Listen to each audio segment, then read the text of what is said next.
kéré foni kéré fún àlejò kéré fún gbogbo ẹ̀yin lọ́fàlọ́fà ẹ̀yin olólùfẹ́ Ajiplay TV. ìdí tí ilé-ẹjọ́ kòtẹ́milọ́rùn ṣe ní kí wọ́n lọ pa Adédoyin olóòtẹ́ẹ̀lì Ifẹ̀ nìyí o. Mighty TV, we give you the best.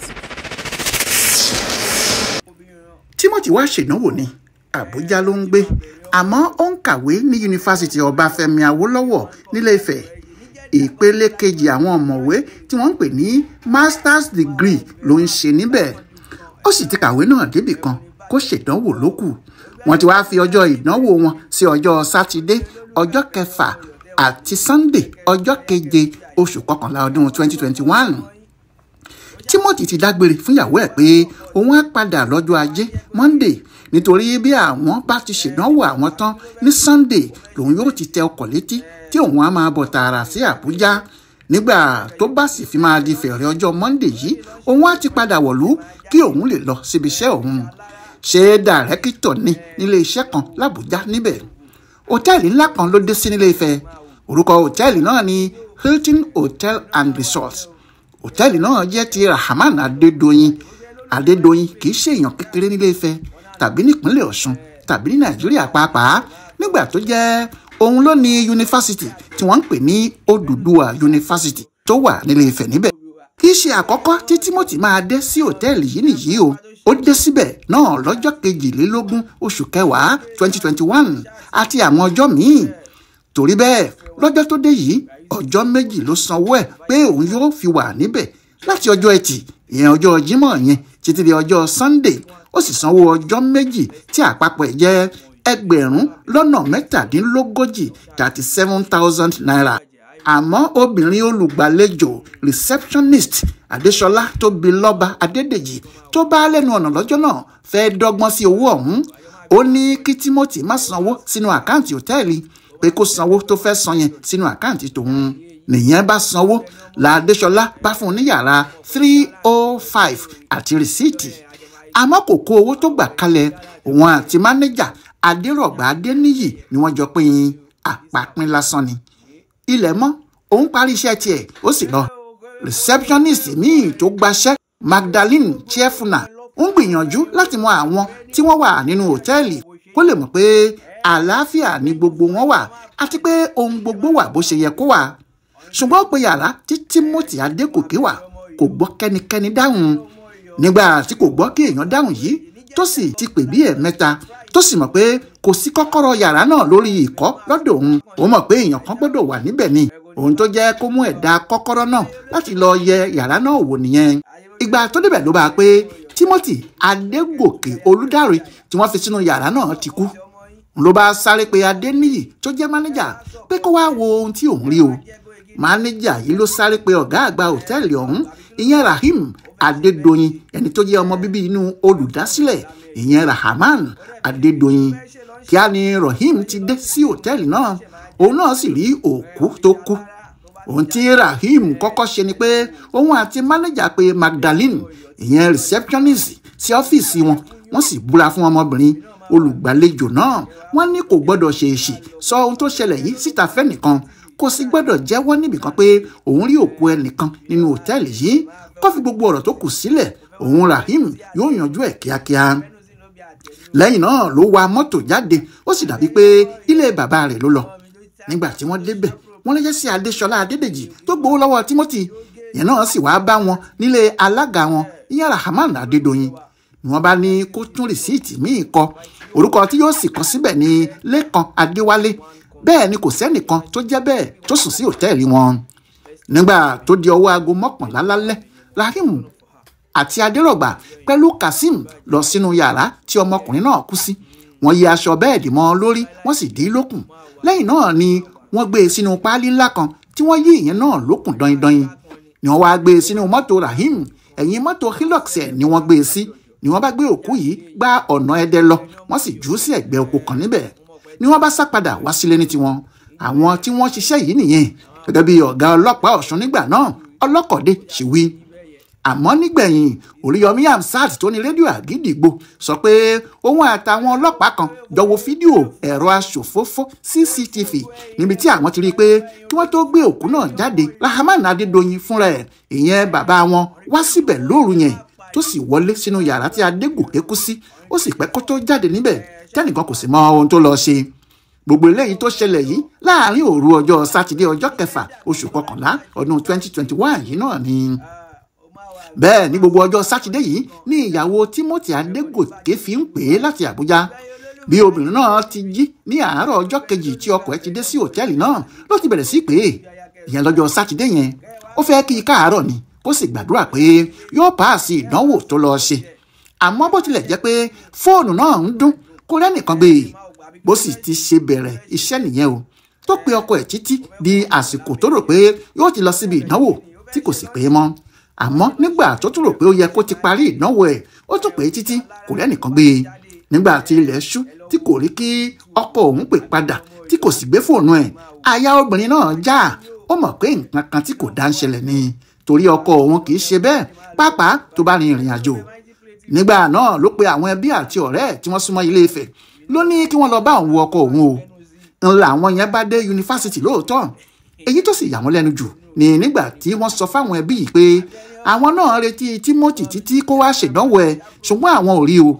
Nígbà tí àwọn ará yunifásitì gbọ́ àlàyé tiwọn kíá ni wọ́n ti gbé ìgbìmọ̀ kékeré dìde làwọn àti ẹbí wọn bá gba àgọ́ ọlọ́pàá lọ.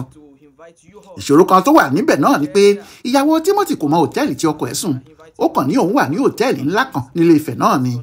Àmọ́ àwọn ọlọ́pàá ṣe kinní kan o wọ́n ránṣẹ́ sí alága àwọn ẹgbẹ́ olóòtẹ́ẹ̀lì ní Ilé Ifẹ̀ ìyẹn sì fi ohùn síta pé kí gbogbo àwọn olóòtẹ́ẹ̀lì yẹ ìwé wọn wò kí wọ́n wò ó bóyá ọkùnrin kan tó ń jẹ́ Timothy Adégòkè Olúdáre wá sùn sí òtẹ́ẹ̀lì àwọn. Àmọ́ èyí kò mú nǹkan kan jáde nígbà tó jẹ́ pé kò sí orúkọ olóògbé náà nínú ìwé òtẹ́ẹ̀lì tó sùn sí gan-an. Kódà àwọn ọlọ́pàá jáde wọ́n lọ sí òtẹ́ẹ̀lì Hilton nígbà tí ìyàwó ẹ̀ rí àwọn rìsíìtì òtẹ́ẹ̀lì náà tó ti lò tẹ́lẹ̀. Wọ́n bá Rahman Adédoyin fúnra ẹ̀ níbẹ̀ òun náà sì bá wọn yẹ ìwé wò wọ́n ní kò sẹ́ni tó ń jẹ́ Timothy tó wá sùn sí òtẹ́ẹ̀lì náà lọ́jọ́ 5 oṣù kọkànlá ọdún 2021. Nígbà náà ni wọ́n lọ yẹ àkáǹtì ẹ̀ wò ní báǹkì torí àwọn ọlọ́pàá kúkú ti sọ fún gbogbo ayé pé àwọn ń wá ìyẹn ni báǹkì ṣe gbé àkáǹtì ẹ̀ síta. Níbẹ̀ ni wọ́n sì ti rí i pé ó sanwó fẹ́nìkan obìnrin kan tó ń yé Adéṣọlá Tóbilọ́ba Adédèjì àti pé accommodation ìyẹn yàrá ìgbé ló kọ síbẹ̀. Níbi tí àwọn ọlọ́pàá ti fò sókè fún ayọ̀ nìyẹn ó kù bí wọn yóò ti ṣe rí ẹni tó ní àkáǹtì náà. Nígbà tí wọ́n lọ yẹ àkáǹtì obìnrin náà wò ní báǹkì tiẹ̀ wọ́n rí fóònù ẹ̀ níbẹ̀. Nígbà tí wọ́n sì pe fóònù náà wò tí wọ́n fi ẹ̀rọ tọ̀ ọ́ láti mọ ibi tó ti ń dáhùn wọ́n rí i pé nínú òtẹ́ẹ̀lì Hilton Ilé Ifẹ̀ yìí ni fóònù náà ti ń dún. Ni wọ́n bá sáré lọ síbẹ̀ nígbà tí wọ́n sì ní kí wọ́n kó gbogbo àwọn òṣìṣẹ́ wọn jáde tí wọ́n béèrè pé ta ni Adéṣọlá Tóbilọ́ba Adédèjì nínú wọn. Ọmọbìnrin receptionist olùgbàlejò yẹn náwó ara ẹ̀ sókè níbẹ̀ làwọn ọlọ́pàá ti mú un. Ọ̀rọ̀ ti lójútùú níwádìí bá bẹ̀rẹ̀ ní pẹrẹwu. Ọjọ́ 11 oṣù kọkànlá 2021 ni wọ́n mú un. Nígbà tí yóò fi di ọjọ́ kejì tí wọ́n mú Adéṣọlá àwọn ọlọ́pàá ti tún padà dé nítorí ó ti jẹ́wọ́ àwọn kinní kan fún wọn. Wọ́n bá ṣa àwọn 5 míì lọ nínú àwọn òṣìṣẹ́ Adédoyin ìyẹn lọ́jọ́ 12 oṣù kọkànlá yìí kan náà. Àwọn tí wọ́n mú yìí ni Magdalene Shefuna, Lawrence Olúwọlé, Adéníyì Adérọ̀gbà, Kúnlé Adébáyọ̀ àti Oyètúndé Kasim. Nígbà tí ọwọ́ ti tẹ àwọn mẹ́fẹ̀ẹ̀fà yìí kíá ni àṣírí tú pé Rahim Adédoyin àti bàbá ẹ̀ Rahman Adédoyin mọ gbogbo ohun tó ṣẹlẹ̀ pátá. Wọ́n gbọ́ bí Rahim ṣe bá wọn ṣètò òkú Timothy tí wọ́n fi gbé sẹ́yìn mọ́tò ẹ̀ àti ibi tí wọ́n gbé lọ nínú ìgbẹ́ tí wọ́n jù sí. Àwọn ọlọ́pàá lọ síbẹ̀ wọ́n sì hú òkú Timothy Adégòkè níbi tí àṣírí ti tú pátápátá nìyẹn. Nígbà tí ó di ọjọ́ 15 oṣù kọkànlá wọ́n mú Dr. Rahman Adédoyin ẹni tó ní ilé ìtura Hilton Hotels and Resorts. Òun àti ọmọ ẹ̀ Rahim ni wọ́n jọ fẹ́ mú un àmọ́ Rahim ti sá dànù ní tiẹ̀ àwọn ọlọ́pàá wá títí ẹnìkan ò rí. Àbújá ni wọ́n kọ́ gbé Rahman lọ tí wọ́n sì fẹ́ ṣe ẹjọ́ ẹ̀ náà níbẹ̀ àmọ́ àwọn èèyàn kò gbà wọ́n ní kí wọ́n máa gbé e bọ̀ ní ìpínlẹ̀ Ọ̀ṣun níbi tí wọ́n ti pa Timothy Adégòkè. Fẹ́mi Fálànà ní lọ́ọ̀yà tó kọ́ ń bá àwọn ẹbí Adégòkè ṣe ẹjọ́ náà, òun náà ló sì kọ̀wé sí ọ̀gá ọlọ́pàá pé kí wọ́n má fi Àbújá da ojú ẹjọ́ náà rú o, kí wọ́n máa gbé kéèsì náà bọ̀ lọ́sùn nítorí ohun tí àwọn ẹbí olóògbé náà fẹ́ nìyẹn. Bẹ́ẹ̀ ni Káyọ̀dé Àjùlọ tó jẹ́ lọ́ọ̀yà bàbá ọmọ náà pàápàá sọ fáwọn ọlọ́pàá Àbújá ni wọ́n bá gbé Adédoyin àtàwọn ọmọọṣẹ́ ẹ̀ wá sí Òṣogbo ìpínlẹ̀ Ọ̀ṣun, wọ́n sì farahàn nílé ẹjọ́ ní ọjọ́ 3 oṣù kẹta ọdún 2022. Níbẹ̀ ni adájọ́ Oyèbọ́lá Adépèlé Òjó ti pàṣẹ pé kí wọ́n lọ́ọ́ fi Adédoyin àtàwọn ọ̀daràn tó kù pamọ́ sí ọgbà ẹ̀wọ̀n Iléṣà títí tí ẹjọ́ náà yóò fi bẹ̀rẹ̀ gan-an. Bẹ́ẹ̀ ni ìgbẹ́jọ́ bẹ̀rẹ̀ pẹrẹwu tí wọ́n ń gbé Adédoyin lọ sí kóòtù tí wọ́n sì ń wá ọmọ rẹ̀ Rahim, ṣùgbọ́n tí wọn kò rí títí di bá a ṣe ń sọ̀rọ̀ yìí. Eré làwọn èèyàn kọ́kọ́ pe kinní náà, àfi nígbà tí wọ́n rí i pé gbogbo ìgbìyànjú Adédoyin láti gba béèlì ara ẹ̀ tàbí kórìtà àwọn ọmọọṣẹ́ ìgbà ló já sí pàbó. Wọ́n wá múra sí kinní náà gidigidi. Lọ́ọ̀yà Adédoyin Williams Abíọ́dún gbìyànjú láti rí àwọn ẹbí Adégòkè bóyá àwọn lè rí ọ̀rọ̀ náà yanjú láàrin ara wọn, àmọ́ pàbó ni akitiyan ẹ̀ já sí. Nígbà náà ni wọ́n kúkú dojúkọ ẹjọ́ náà tààrà níwájú adájọ́. Ṣùgbọ́n pẹ̀lú gbogbo ẹ̀, ní 30 oṣù karùn-ún May 5, 2023, adájọ́ Adépèlé Òjó dájọ́ ikú fún Rahman Adédoyin àti àwọn òṣìṣẹ́ méjì, ìyẹn Adéníyì Adérọ̀gbà àti Oyètúndé Kazeem. Ó ní kí wọ́n lọ yẹgi fún wọn ni. Àmọ́ wọ́n tú àwọn 3 sílẹ̀ nínú àwọn òṣìṣẹ́. Àwọn náà sì ni Lawrence Olúwọlé, Magdalene Shefuna àti Kúnlé Adébáyọ̀. Ní ti Adéṣọlá Adédèjì, receptionist tí ọ̀rọ̀ náà bẹ̀rẹ̀ lórí ẹ̀, ẹ̀wọ̀n ọdún 2 ni wọ́n jù ú sí nítorí wọ́n ní òun ló fẹ́ dojú ẹ̀ rírú nípa yíya rìsíìtì àti kíkọ orúkọ ẹlòmíì sínú ìwé wọn lóòtẹ́ẹ̀lì. Kò sẹ́ni tí yóò gbọ́ ọjọ́ ikú ẹ̀ tí kò ní rúnra. Adìyẹ pàápàá gbọ́ ọjọ́ ikú ẹ̀ ó pòṣé. Adédoyin sáré gba ilé ẹjọ́ kòtẹ́milọ́rùn lọ. Ó nígbàgbọ́ pé ó ṣeéṣe kó jẹ́ ilé ẹjọ́ yìí ni òun yóò ti ja àjàbọ́ nítorí àṣẹ tí wọ́n bá pa níbẹ̀ ju ti ilé ẹjọ́ gíga lọ. Àmọ́ ọ̀rọ̀ kò rí bẹ́ẹ̀ o.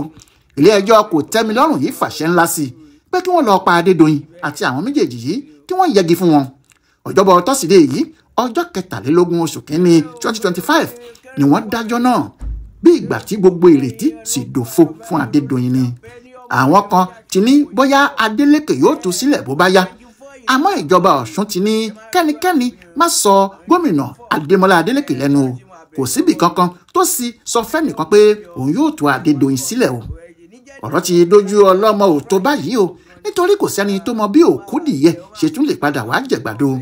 Wọ́n ti ní kí wọ́n pa Adédoyin, kò sì sọ́gbọ́n kankan tó lè dá sí i.